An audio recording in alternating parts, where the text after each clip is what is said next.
27% of Drake London's routes were a dig route. That is the most I've ever charted, ever. He is a top 10 player at the position right now. Look at the release. There's your separation. Great route. Stutter and go. Gets by clean. That is unbelievable. Maybe the greatest catch I've ever seen. Let's talk about Drake London here. He had 158 targets last year, 100 receptions, 1271 through the air, 9 touchdowns. Matt, I don't know, maybe I'm wrong here, but I feel like this was one of the more quiet and under-discussed nearly 1,300-yard seasons that we have seen in the NFL. And I say that because Drake London had a freaking awesome year. 100 receptions, nearly 1,300 yards. And I just don't find anybody talking about Drake London in these circles, these same circles as like, Jamar Chase or Justin Jefferson, or he's just not even, and I get it, he's not in that same stratosphere of player, but he's not even in the same ballpark as even like an Amon-Ra St. Brown. Yeah, see, number one, I think he is like in that second tier of NFL receivers. Maybe not in the Chase, the Jeffersons, right, but he is a top 10 player at the position right now, to me. Period. And he took a big leap last year. I do think that to the second point, like the reason people are not like maybe sleeping on it is that, he put up that monster game in week 18 against the Panthers when everybody, obviously their fantasy football, championships are already done. People just think like week 18 doesn't matter, but man, it doesn't exist. Dude, go if you want, like, if you're just, you're starved for football, you're bored as hell here in July for whatever reason because you don't go outside. I don't know. Just throw on that week 18 Panthers-Falcons game. That was just two quarterbacks in Michael Penix and Bryce Young just ripping it. Like, it's obviously two bad defenses, Panthers and Falcons. Bad. My God. Probably not going to be that good against this year, and they're going to play each other twice. Heads up. And just two quarterbacks ripping it, and Michael Penix ripping it to Drake London to the tune of a bunch of catches, a bunch of yards, and a bunch of touchdowns that really pushed his final season stat line up to that stratosphere. But he was having an awesome year regardless, and reception perception really is the great tool to use to sort of show that third year leap for Drake. Now, everybody knows that's followed reception perception. I love Drake London's game. I've been a big fan. I was a big fan of his as a prospect back at USC, where people are like, can this guy separate? It's like, are you kidding me? Like, absolutely. He was a great separator in college, and he's been a really good separator so far in the NFL. So in his first 2 seasons, 72.3% success rate versus man, 71.8% in year 2. Jumps up this past season to 74.1% against press coverage, and perhaps more critically against man coverage, and perhaps more critically turns in a 78.8% against press, which is an 87th percentile mark. Big time stuff for a big wide receiver, right? So we definitely got an individual player leap for Drake London here. But I think what was really cool to watch about Drake London is that I feel like last season, I did a breakdown on this on YouTube. People can subscribe to the channel and check it out, where I thought that the new coaching staff that was coming in, Zach Robinson and these guys, offensive coordinator coming from the Rams tree, were really going to take a guy in Drake London, who was mostly just a straight up X receiver for the Atlanta Falcons under Arthur Smith. He took 85 and 82.4% sampled snaps on the line of scrimmage of those first 2 seasons, and really move him around the formation. And we got that completely, that was completely correct, right? He took Drake London this past year in reception perception, 52.7% snaps off the line of scrimmage and 38.9% in the slot. That's crazy. He was never in the slot really in his first season. He was, again, almost exclusively just, 6'4", 215, and he can win. Why not? But this is the trend right now in the NFL. You don't take your best wide receiver, a guy that you and I are saying is a top 10 player at the position, and just have him play X receiver. Look at all the other guys that are top 10 receivers in the NFL. You mentioned St. Brown. obviously not just an X receiver. CeeDee Lamb, not just an X receiver. Justin Jefferson, Jamar Chase. Chase took a career high snaps in the slot this year. Right. You want to weaponize your number one and move him around. That's exactly what the Atlanta Falcons did this past year, and it really created more lamps for Drake London, which was key during the Kirk Cousins era for this team. Like, get that guy just quick in breaking routes, hit him in the open field against zone coverage, thump guys like these layup targets from the slot.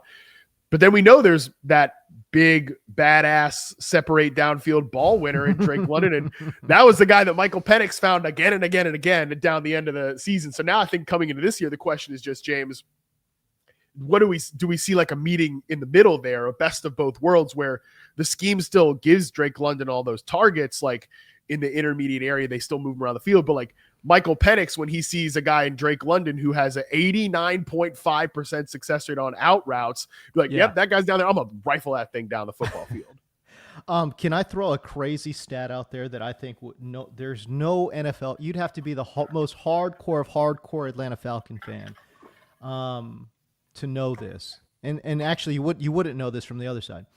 I want to compare slot snaps, slot percentages between Amon-Ra St. Brown and Drake London. Let me throw a crazy stat out there for you, man. According to Next Gen Stats, Drake London lined up in the slot as a percentage of his snaps.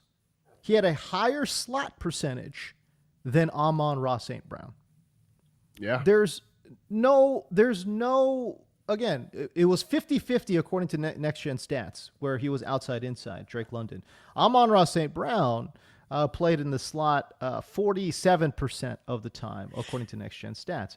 Now, again, who is going to know that? Because, my God, for the entirety of his career until last year, Drake London was this outside X receiver, being asked to play, either outside X or play the flanker, but he was outside, man, and he was doing damage. But my goodness, Atlanta really moved him around that formation, and obviously, Matt, it paid off. Yeah, I mean, here's the thing: when you just look at slots, like the yards from the slot, top 5 in the NFL. Number 1 last year, Jackson Smith-Njigba. Number 2, Ladd McConkey. Number 3, Jaden Reed. Number 4, Josh Downs. Making sense, right? Like guys, slot receivers.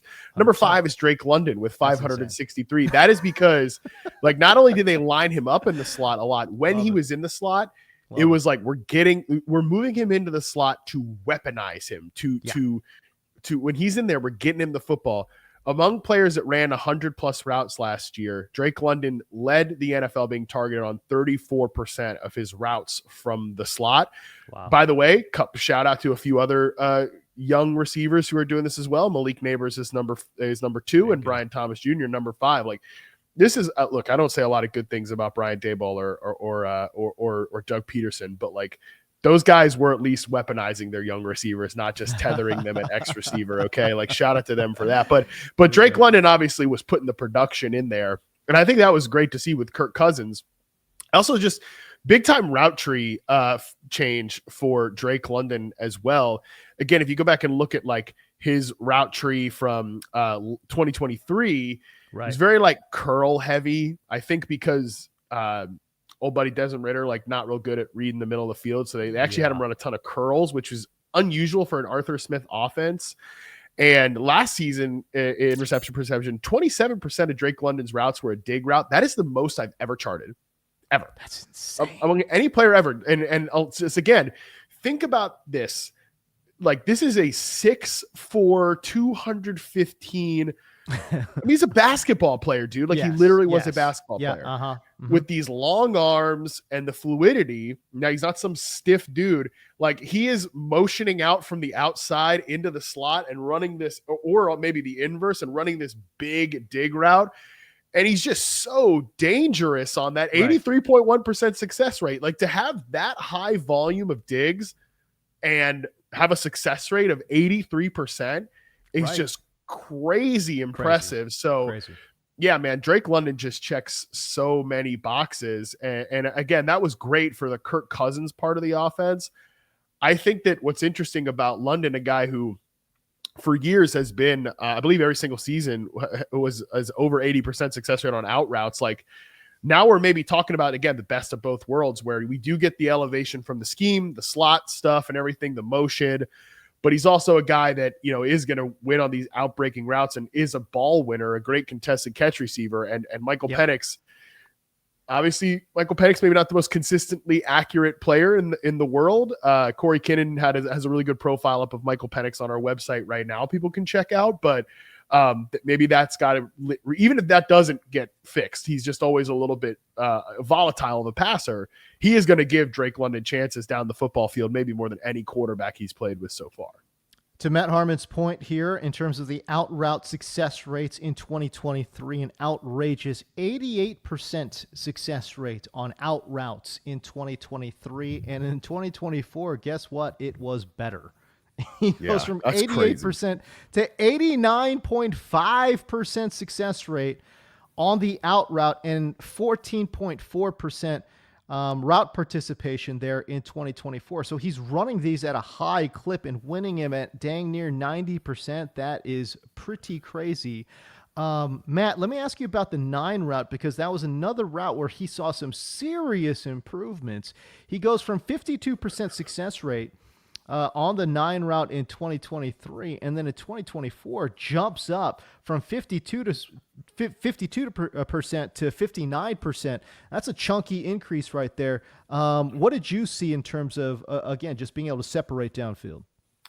Yeah, look, like Drake London is still not the fastest player in a straight line, but this is where it comes down to coaching. And I think that I've said some good things about Arthur Smith's offense structurally over the years. I think he's gotten a little bit too much crap from the fantasy community at times. They're certainly not perfect. But I think that, like, again, when you're talking about a guy like who's not the fastest in a straight line, everything like that, yeah, if you're lining him up as the outside X receiver on 80 plus to maybe even 85% of his snaps, he's going to get tangled up at times. Like, he's not going to necessarily be able to stack that corner, but he can be a real weapon when you're getting him. Like, if he's the slot receiver, it's against zone coverage and he's just ripping up the seam, and then he's able to just split 2 guys there. Like, that is then again charted as a go route, and it's a higher success rate. So it's still not like, relatively speaking, it's not his best route, but it was a big piece of improvement there. And they found ways to get him rolling there. And that's just, again, catering to your players' strength. So big time improvement for Drake London across the board. And really some great scheming by the Atlanta Falcons and Zach Robinson there. I just like the fact that we are going into another year of a Zach Robinson offense. The overall offensive health of it is looking really, really good. These guys are getting a little bit more comfortable in this scheme too. I would not be surprised if we see another big jump in this Atlanta offense. Now, I don't know what's going on with Michael Penix. Maybe he ends up being, this kind of scatter shot, big play quarterback, like a Jamison Williams type, or excuse me, a Jameis Winston type. Yeah. My goodness gracious. A Jameis Winston type. I don't know. Maybe we'll see. But again, he certainly has some ingredients there at the quarterback position, does Michael Penix, to unlock some of the statistical ceilings for some of these guys. So I don't know. I'm interested to see. I am interested to see what happens here with Drake London. It is fair to note he had 187 yards in Week 18 and 106 in Week 17 versus Washington. These are 2 teams that their secondaries were not great. Washington obviously improved dramatically over the course of the season last year under Quinn, which is to be expected, but still, overall, from a talent perspective, not very good overall. And then obviously Carolina was maybe the worst secondary in the NFL. So I don't know. We'll see. Really interested to see. Yeah, go ahead. Just one thing to note. They're going to play Carolina twice again this year. They're going to play Tampa Bay twice this year. New Orleans is undergoing some change. They play Washington again in Week 4. So it's like they're going to see some weaker. Obviously, that, like I said, that Week 18 game obviously helps Drake London's final stats. But the Michael Penix part of this is really interesting because I think even if he is a volatile player, he could be like. And by the way, the Falcons defense is not good either. So that is going to push them into be like, like a this year's Bengals type of team where they're just going to have to push it because that defense is not very good. And like if Michael Penix is, I mean, well, I'm not saying he's about to be Joe Burrow or anything, but if he's a good quarterback, like there's gonna be a lot of volume to go around here. I think Drake London could lead the NFL in targets this year. Like very possible. In the 3 games that he played with Michael Penix, he led the last 3 weeks of the season with 39 targets. He was targeted on 39% of his routes run, which was third most behind Puka Nacua and Marquise Brown somehow. Marquise Brown only ran 34 routes in the span. Drake London ran 99 routes. So I mean, yeah, I just feel like London is right up there as one of the like best tier 2 receivers in the league, and I could certainly see a big time season coming here for him.